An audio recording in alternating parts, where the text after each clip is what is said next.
শিকাগোতে এটা ডে 2। আর আমরা এটা রিভার ক্রুজ যে রাইড হয় সেইটাই নিয়েছি।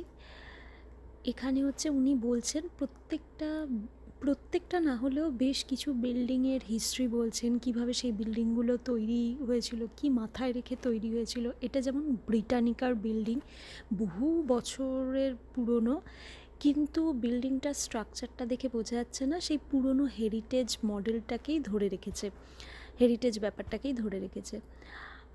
তেমন নতুন গজিয়ে ওঠা বিল্ডিং তো চারিদিকে রয়েছেই, আবার আমরা দেখে এলাম প্রচুর বিল্ডিং এরকম হচ্ছে, স্কাইলাইন আস্তে আস্তে বিস্তৃত হচ্ছে। দেখার বলতে এই জিনিসগুলোই। আর এই বিল্ডিংটা দেখো, এই বিল্ডিংটার ওপরে শিকাগো স্কাইলাইনটা পড়েছে। ব্রিজগুলো এইভাবেই তোলা থাকে, ব্রিজগুলো যখন মেনটেন্যান্স হয় তখন এটা তোলা থাকে।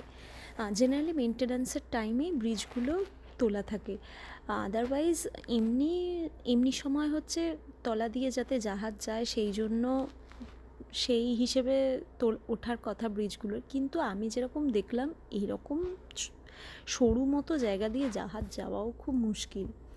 এই যে বিল্ডিংটার ওপরটা দেখছো, একদম ওপরটা টপটায় হচ্ছে ওখানে টিকিট কেটে শিকাগোর ভিউটা আর কি এনজয় করা যায়। এরকম এখানে প্রচুর বিল্ডিং রয়েছে যেখানে টপটা থেকে অবশ্যই টিকিট কেটে একদম উঁচু থেকে শিকাগোর ভিউটা দেখা যায় বিভিন্ন সাইড থেকে।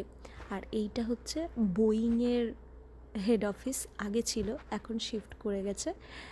বোয়িংয়ের বিল্ডিং এটা। এরকম প্রচুর নামকরা বিল্ডিং, তারপর আইটি অফিস দেখতে পাওয়া যায়। যদিও আইটি হাব আমাদের সান ফ্রান্সিসকোতেই সবথেকে বেশি, তাহলেও এখানে প্রচুর দেখতে পাওয়া যায়। আর এই যে এই বিল্ডিংটা মাথাটা দেখছো, এটা একটা রুফটপ, মানে এটা একটা মাথাটা হচ্ছে রুফটপ বার, কিন্তু রুফটপ বারটা হচ্ছে সবথেকে বিশ্বের সবথেকে এক্সপেন্সিভ রুফটপ বার, কারণ ওটা পুরোটাই সোনার পাত দিয়ে মোড়া। এই স্টোরিগুলোই ইনি আমাদেরকে বলছিলেন।